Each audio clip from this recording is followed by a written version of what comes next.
হাতেতে চেপে আছে ইমাম হোসেন ও হাসান, ধীরে ধীরে চলেন নবী ঈদগাহ ময়দান। কাল সকালে ঈদের নামাজ পড়ব মা জননী, এখনো কি নতুন পোশাক কিনা আমাদের হয়নি, কিনা আমাদের হয়নি।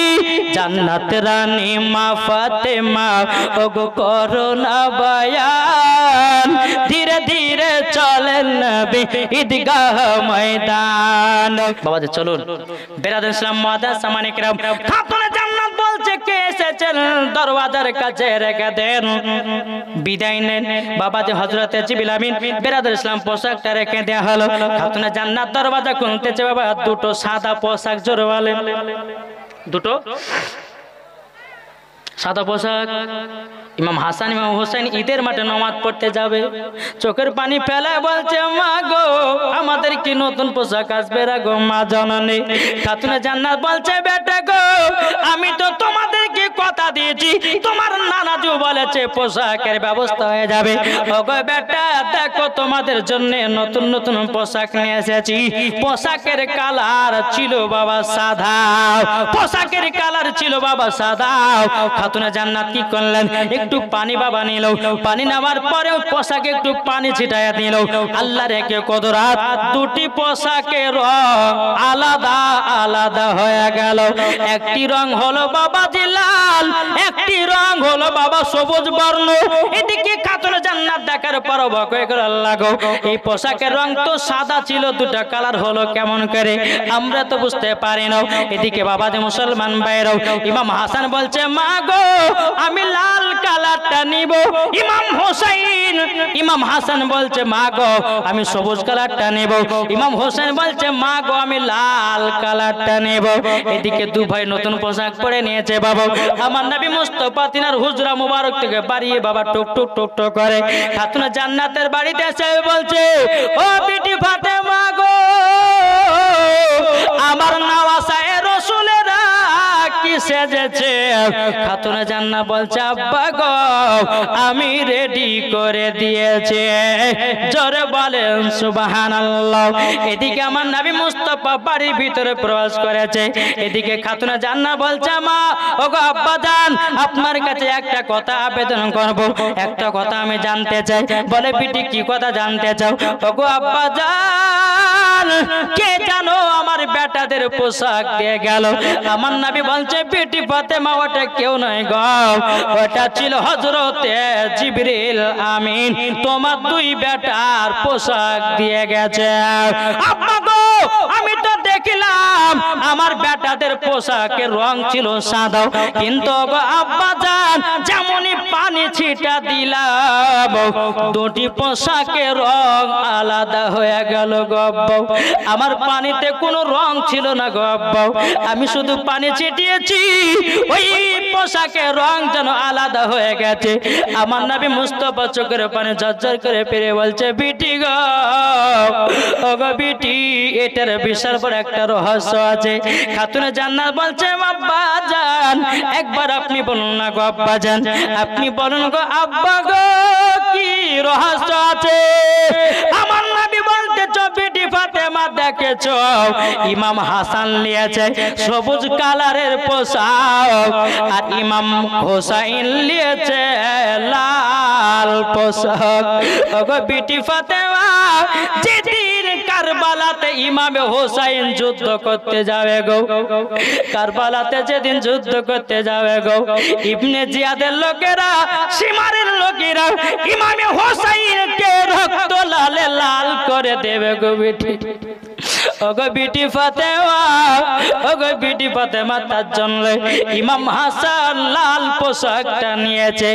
ওগো বিটি ফাতেমা ইমাম হাসান আপনার কিনা সবুজ কালারটা নিয়েছে। ইবনে জিয়াদের লোকেরা ইমাম হাসানকে বিষ পান করে দুনিয়া থেকে বিদায় করবে গো বিটি ফাতেমা। খাতুনে জান্নাত চোখের পানি ফেলে বলছে আব্বা গো আমার বেটা ইমাম হোসেন কারবালাতে শহীদ কেন হবে গো আব্বা।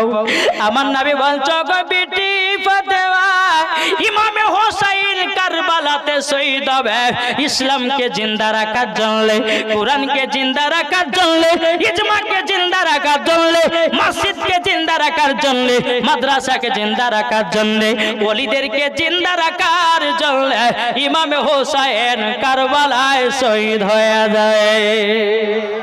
বাবা যে মুসলমান ভাইরাও ইসলাম মানিকেরাও, খাতুনে জান্নাত বলছে বলে আব্বা গো আমার বেটা ইমাম হোসেনকে কারবালায় দান করে দিলাম। জোরে বলেন বাবাজি মুসলমান ভাইরাও সোনামানিকেরাও, আমার নবী বলছো গো বেটি ফাতেমা আমাদেরকে ঈদের মাঠে নামাজ পড়তে হবে গো বেটে, আমাকে দাও নামাজের রাসূল গুলোকে দাও। বাবাজি ইমাম হাসান ইমাম হোসেন বাবা নবীজি দুই কাঁধের উপরে উঠে গেছে। জোরে বলেন দুই কাঁধে বাবা উঠে গেছে আর বাবা চলতে লেগেছে।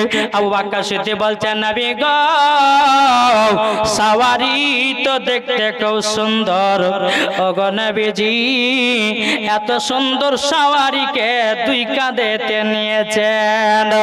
আমার নবী বলতেছে গো বকর সিদ্দিক ইনারা সওয়ারি ভালো হবে না তো কি, কারবালার মাঠে শহীদ হইয়াও ইসলামকে জিন্দা করবে। জোরে বলেন সুবহানাল্লাহ। এদিকে বেরাদুল ইসলাম মুআজ্জাজ সামানিকরাও, আবু বকর সিদ্দিক বলছেন নবী গো ওগো দয়াল নবীজি, ওগো দয়াল নবীজি ইমামে হোসেন কারবালাতে শহীদ হয়ে যাবে গো নবী গো, ওগো দয়াল নবীজি একবার বলুন না কোন বয়সে শহীদ হয়ে যাবে। আমার নবী বলতে চায় আমার আবু বকর ইমামে হোসেন শহীদ হবে 53 বছর 5 মাসে। জোরে বলেন বাবা যে এটাই হলো গায়েবের সংবাদদাতা নবী, যেই নবী আমার 53 বছর আগে কি ঘটে আমার হাবিবুল্লাহ বলতে পারে, আর এটার নামই হলো গায়েবের সংবাদদাতা নবী। জোরে বলেন যারা বলে নবী গায়েব জানে না, যারা বলে নবী পড়তে জানে না, যারা বলে নবী আপনার কিনা দুরূদ পড়া যাবে না, যারা বলে নবীর প্রতি ক্যাম করা যাবে না, তারা হলো বাবা ইয়েজিদি মুসলমান। আর যারা বলে নবীর প্রতি দুরূদ পড়া চলবে, ক্যাম করা চলবে, যারা বলে বাবা যে মুসলমান ভাইয়েরাও ইমাম হাসান ইমাম হোসেনকে মহব্বত করা চলবে, তারাই হলো হোসাইনি মুসলমান। জোরে বলেন সুবহানাল্লাহ। দুই কাঁধেতে ইমাম হাসান ইমাম হোসেন বাবা চড়ে গেছে, আর কেউ বলতেছে কি জানেন, দুই কাঁধেতে চেপে আছে ইমাম হোসেন ও হাসান, ধীরে ধীরে চলেন নবী ঈদগাহ ময়দান, ধীরে ধীরে চলেন নবী ঈদগাহ ময়দান। দুই কাঁধেতে চেপে আছে ইমাম হোসেন ও হাসান, ধীরে ধীরে চলেন নবী ঈদগাহ ময়দান। জোরে বলেন ঈদের মাঠে যখন পৌঁছানোর পরে বাবা আমার নবী মুস্তাফা ঈদের মাঠে নামাজ সমাপ্ত করে বাবা শুরু করে দিয়েছেন। শুরু করে দেওয়ার পরে আমার নবীজি ডান দিকে সালাম ফিরিয়েছে আসসালামু আলাইকুম। যখন বাবা সালাম ফিরিয়ে দিয়েছে, ডান দিকে সালাম ফিরালো, বাম দিকে সালাম ফিরালো, বাম দিকে যখন বাবা সালাম ফিরেছে আমার নবীজি চোখের পানি ঝরিয়ে ঝরিয়ে কান্না করতেছে। বাবা সমস্ত সাহাবীরা বলছে নবী গো খুশির দিনে এত চোখে পানি কেন গো নবী গো? আমার নবী বলছো গো সাহাবীরা দেখো দেখো ডান দিকে যখন সালাম ফিরালাম এরা হলো আমার বড় লোক সাহাবী, আর বাম দিকে সালাম ফিরালাম এগুলা হলো আমার গরিব সাহাবী। দেখো ঈদের মাঠে চিড়া চিড়া জামা পরে ঈদের মাঠে নামাজ পড়তে এসেছে। দেখো গো আমি ওই সাহাবীদের জন্য চোখের পানি জড়িয়ে জড়িয়ে কান্না করতেছে গো। ওগো আমার সাহাবীরা আমার কত উম্মত আছে গো, তারা ঈদের মাঠে নতুন পোশাক পরতে পাবে না, ছিঁড়া ছিঁড়া কাপড় পরে ঈদের মাঠে নামাজ পড়তে যাবে গো। আমার নবী মুস্তাফা আল্লাহর দরবারে হাত তুলে বলতে চাল্লাও ওগো রব্বুল আলামিন আমার বাম দিকের সাহাবীদেরকে জান্নাতি লেবাস পরায়া দিও। জোরে বলেন বাম দিকের সাহাবীরা বলছে হুজুর আমরা কি দোষ করেছি যে আমরা জান্নাতি পোশাক পরতে পাবো না? হুজুর গো একবার আপনি বলুন না আমরা কেন জান্নাতি পোশাক পাবো না? আমার নবী বলতে চায় সাহাবীরা তোমরা শুধু নিজে নিজেরই বুঝেছ তোমরা যদি জান্নাতি লেবাস যদি পড়তে চাও গরিব গরিব সাহাবীদেরকে নতুন জামা কাপড় দেবা তোমরা জান্নাতি পোশাক পাওয়া। জোরে বলেন। ও ভাই আপনাদেরকে বলতে চাই রে বাবাজি, এই যে রমজান মাস আসতেছে কত হাজিরা বাবা মক্কাতে চলে যায় রমজান মাস কাটাবার জন্য। বাবা যে 2 লাখ টাকা 3 লাখ টাকা ফোরাই না কত হাজিরা চলে যায়। বলে 1 মাস রমজান মাসে রোজা করব মক্কাতে, 1 মাস রোজা করব আপনার কিনা মদিনাতে। এই বলে বাবা 3 লাখ টাকা খরচা করে বাবাজি মক্কা মদিনাতে চলে যায়। ওরে ভাই তুমি একবার চিন্তা করো, তোমার বাড়ির পাশে একজন গরিব ঠিক মতো খেতে পায় না, জামা পরতে পারে না।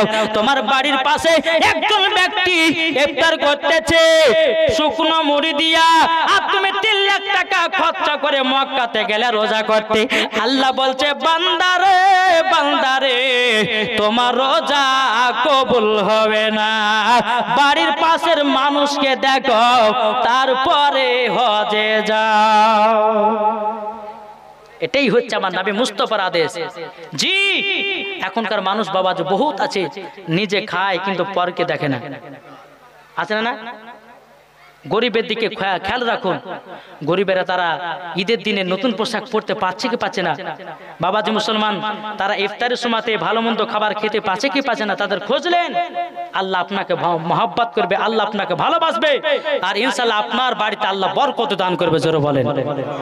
তাহলে বাবাজি মুসলমান সোনামানিক এখন বলুন, বাড়ির পাশে একজন গরিব ব্যক্তি হয়ে একজন বড় লোক যদি থাকে, আর সে যদি আপনার কত রকমের ফলমূল দিয়ে যদি ইফতার করে, আর ওই গরিব মানুষটা যদি শুকনো মুড়িতে যদি ইফতার করে, তো রোজা কবুল হবে কি গো? কবুল হবে? কবুল হবে না। বাপ একবার চিন্তা করুন, গরিবের একবার হকটা আদায় করুন, গরিবদেরকে একটা পোশাক কিনে দেন, কত আনন্দ হয় জানেন?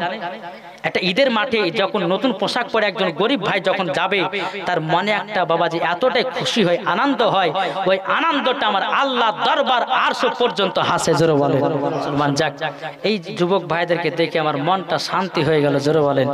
জি ইনারা চাতক পাখির মতন, আমার মায়েরা বসে আছে, এদিকেও মায়েরা বসে আছে, মাশাআল্লাহ খুব সুন্দর লাগছে।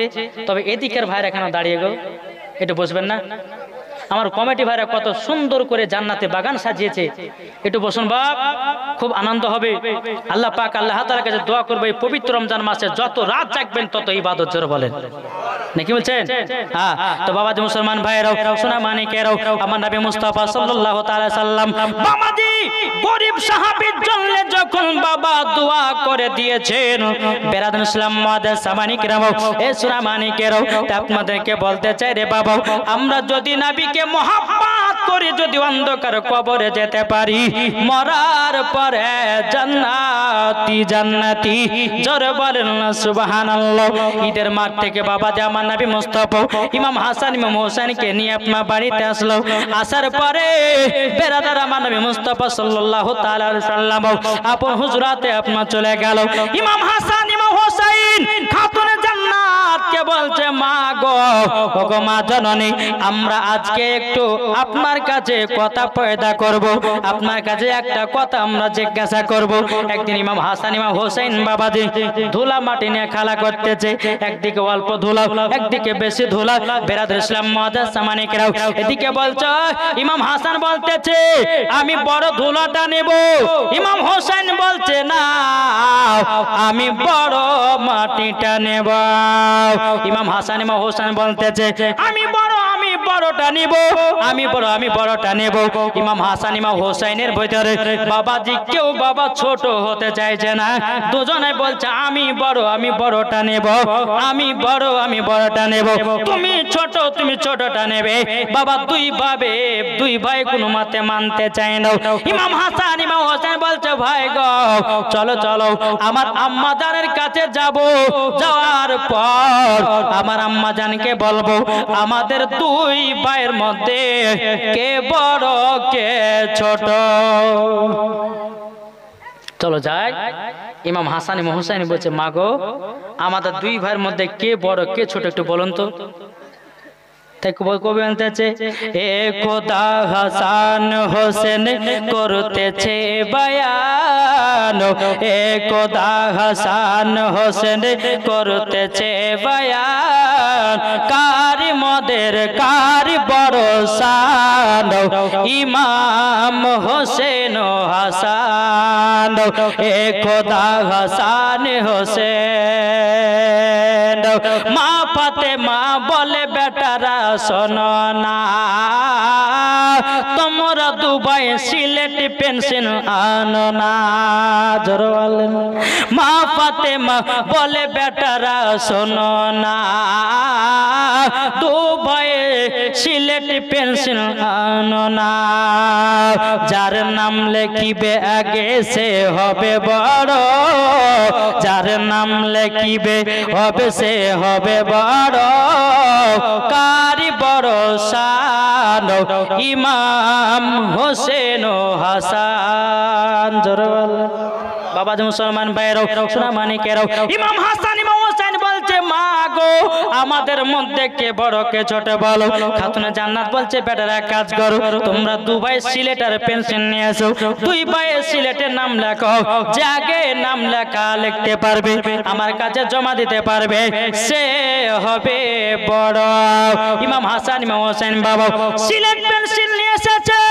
নিয়ে আসার পরে দুবাইয়ের নাম লিখতে লেগেছে বাবা নাম লিখতে লিখতে একসঙ্গে নাম লেখা শেষ হয়েছে একই সঙ্গে জমা করেছে মা তারে কে বড় কে ছোট বলো খাতুনে জান্নাত বলছে বেটারা এখন বাবাজি খাতুনে জান্নাত মনে মনে চিন্তা করছে আল্লাহ গো এখন ইমাম হাসানকে যদি বড় বলি তো ইমাম হোসেনের মনে দুঃখ পাবে আর ইমাম হোসেনকে যদি বড় বলি ইমাম হাসানের মনে দুঃখ পাবে না না না আমি এই দুটো কথা কখনো বলতে পারবো না খাতুনে জান্নাত বলছে বেটারা তোমরা দুই ভাই সমান জোরে বলেন সুবহানাল্লাহ ইমাম হাসান ইমাম হোসেন বলতেছে ও গো আম্মা জান আপনার ফয়সালা জানো কেমন কেমন লাগতেছে আমরা সঠিক ফয়সালা নিতে যাব আমার আব্বাজির কাছে জোরে বলেন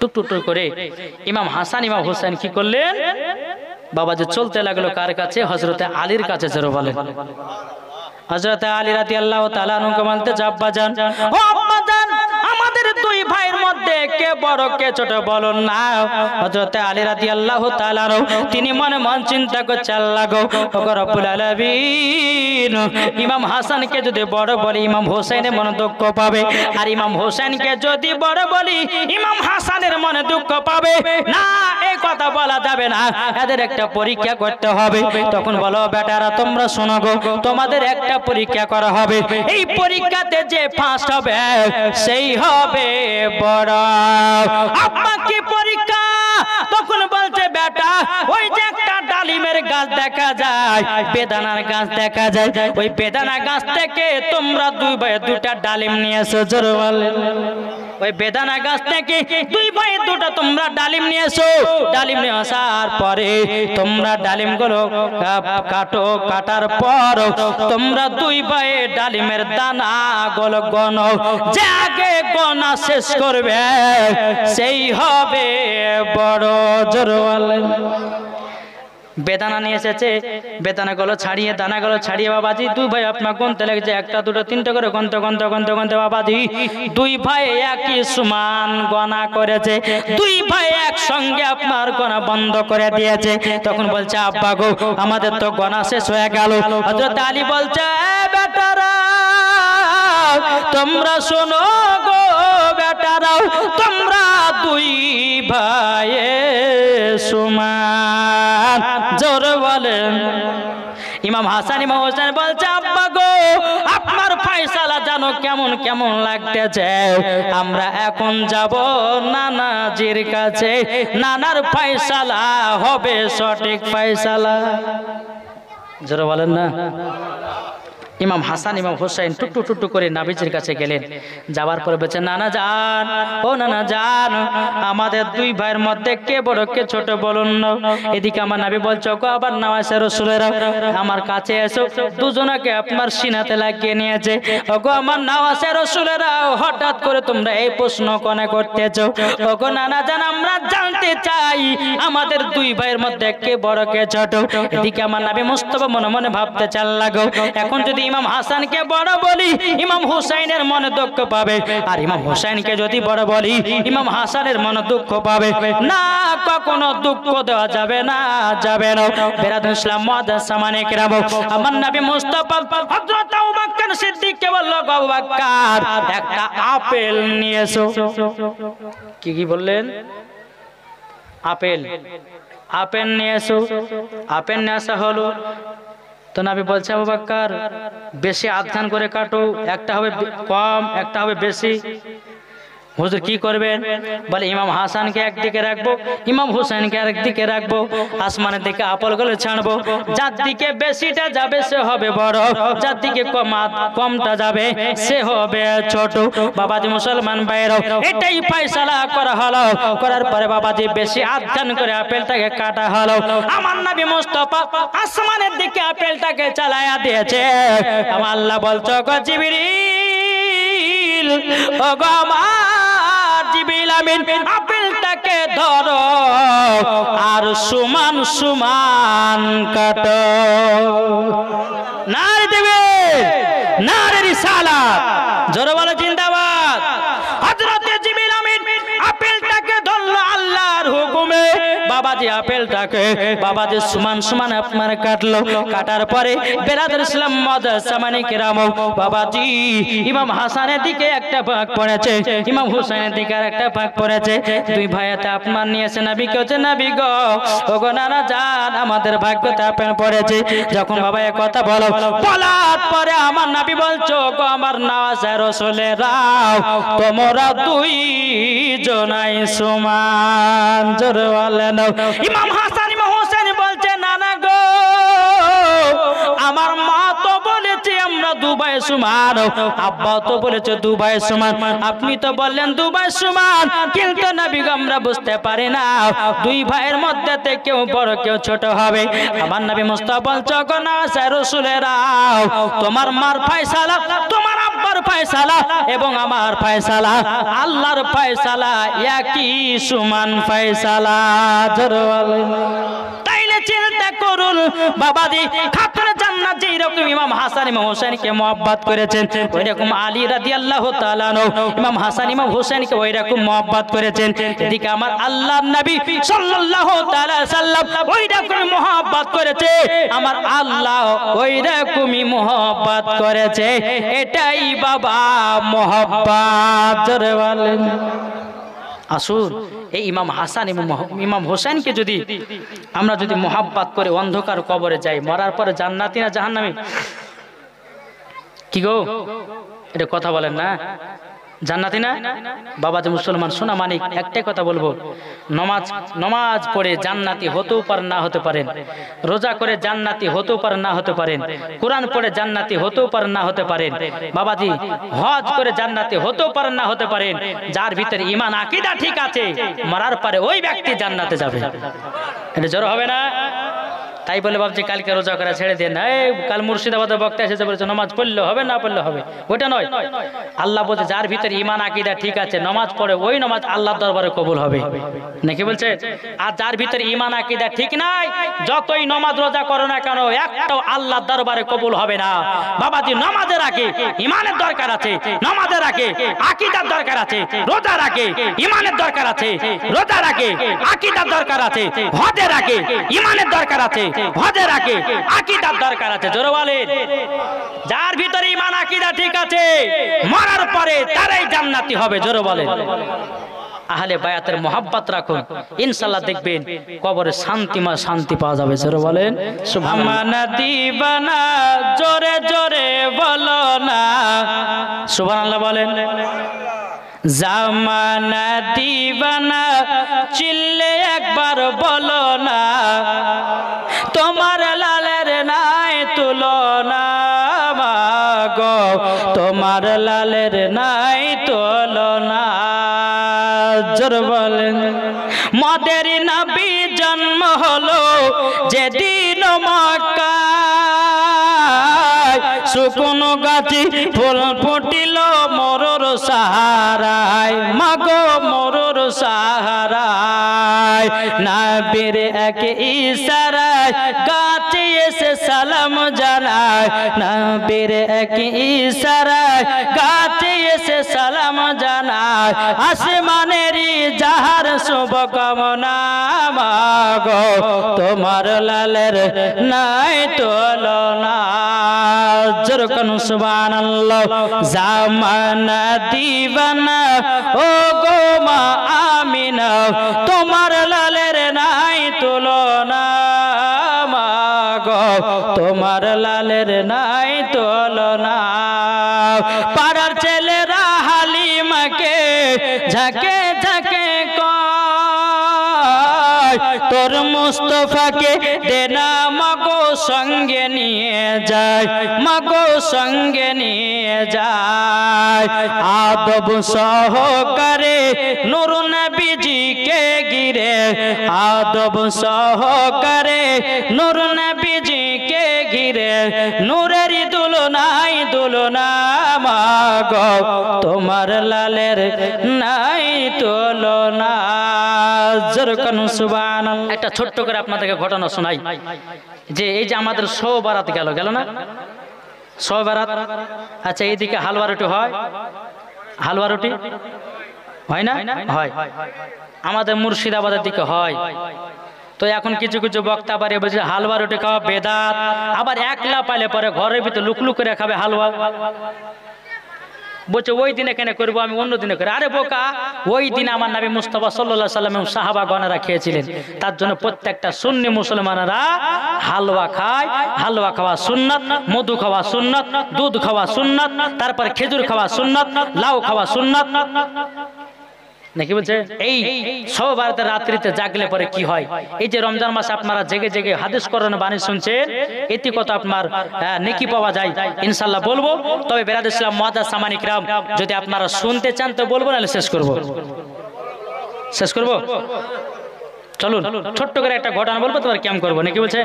জি হ্যাঁ, বেরাদ ইসলাম একদিন ঈসা নবী আল্লাহকে বলছে, কে? হযরতে ঈসা নবী। আচ্ছা বলেন ঈসা নবীর মায়ের নাম কি? হযরতে মারিয়ম। আচ্ছা বলেন ঈসা নবীর আব্বা আছে? বিনা পিতার দ্বারাই হযরতে ঈসা নবী দুনিয়াতে জন্মগ্রহণ করেছেন। এখন যদি কেউ বলে যে, কোন মহিলা যদি বলে যে ভাই আমার গর্ভে বাচ্চা এসেছে, আমার স্বামী নাই, অথচ আমার গর্ভে বাচ্চা, কেউ বিশ্বাস করবে? বলে এই মহিলাটা একবারে খারাপ চরিত্র মহিলা আছে, নাইলে পরে স্বামী নেওয়া তো তার পেটে গর্ভে সন্তান, বলবে বলবে না? কিন্তু আল্লাহর কুদরতে বাবাজি মারিয়মের গর্ভেতে হযরত ঈসা নবী বিনা পিতার দ্বারাতে ঈসা নবী দুনিয়াতে আগমন করেছে। বেচারা হবে না?